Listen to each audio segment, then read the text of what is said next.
Ibu, saudara sekalian, dalam video kali ini saya muncul lagi, semoga tidak bosan.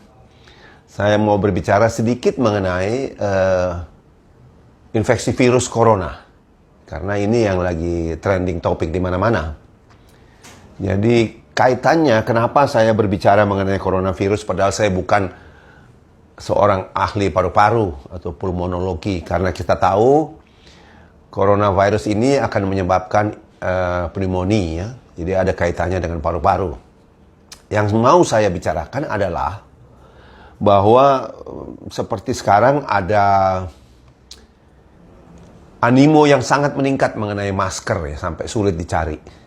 Masker itu mesti diperjelas bahwa sekarang jadi simpang siur. Masker apa yang betul-betul bisa tahan itu virus.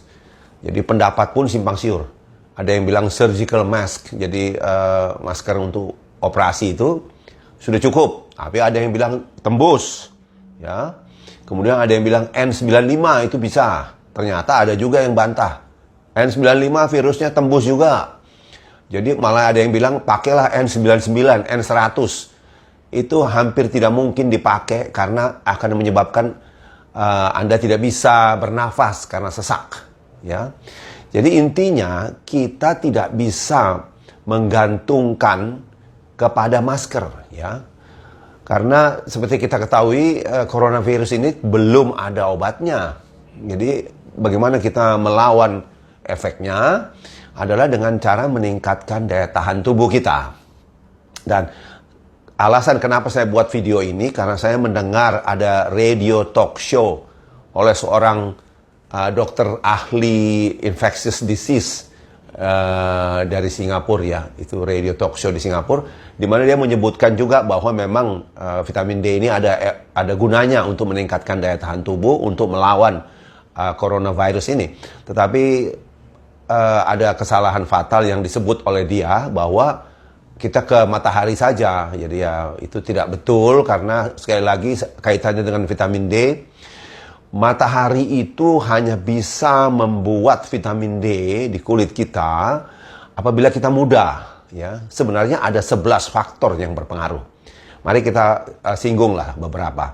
Umur. Jadi kalau Anda sudah seperti saya atau dokter itu yang sudah berumur 60 ke atas, itu produksi vitamin D kita oleh sinar matahari sangat kurang lah. Jadi jangan mengharapkan dari sana, ya. Jadi poin yang mau saya sampaikan adalah tingkatkan daya tahan tubuh Anda dengan meningkatkan kadar vitamin D dalam darah Anda. Memang tidak bisa serta-merta.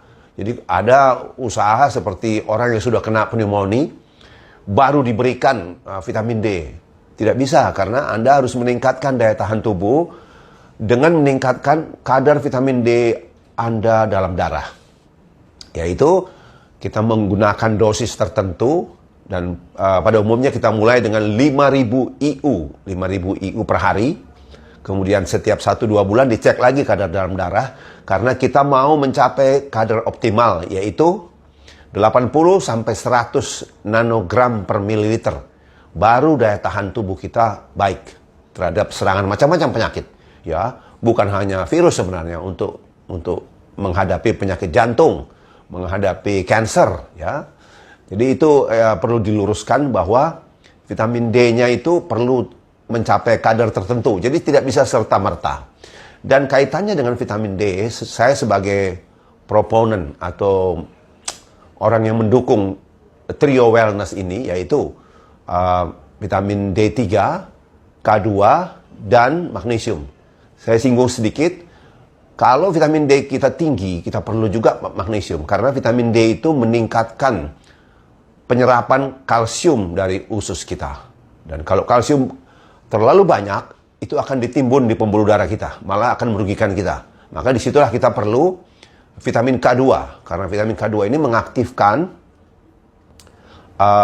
suatu protein, yaitu matrix GLA protein ini.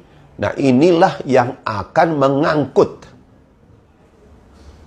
kalsium di pembuluh darah, supaya tidak menumpuk di pembuluh darah, untuk dikirim ke tempat semestinya, yaitu di tulang, ya. Jadi perlu vitamin K2. untuk membantu kerja dari D3 dan juga magnesium. Magnesium fungsinya untuk apa? Karena vitamin D3 kita atau yang kita minum itu ataupun dari matahari semua tidak aktif. Baru diaktifkan di ginjal kita ya dengan bantuan magnesium. Jadi kalau magnesium kita rendah ya, itu vitamin D kita ternyata tidak aktif. Jadi ya tidak betul-betul meningkatkan daya tahan tubuh kita. Jadi penting sekali saya ingatkan, kalau Anda minum D3, perhatikan juga K2-nya, perhatikan juga magnesiumnya, supaya Anda mendapat efek maksimal. Guna akhirnya meningkatkan daya tahan tubuh Anda. Saya tidak berpanjang-panjang. Tujuan saya adalah hanya mengatakan bahwa kita jangan terlalu tergantung pada masker dan sebagainya, tetapi tingkatkanlah daya tahan tubuh Anda dengan cara tadi. Oke, saya berharap video singkat ini ada manfaatnya.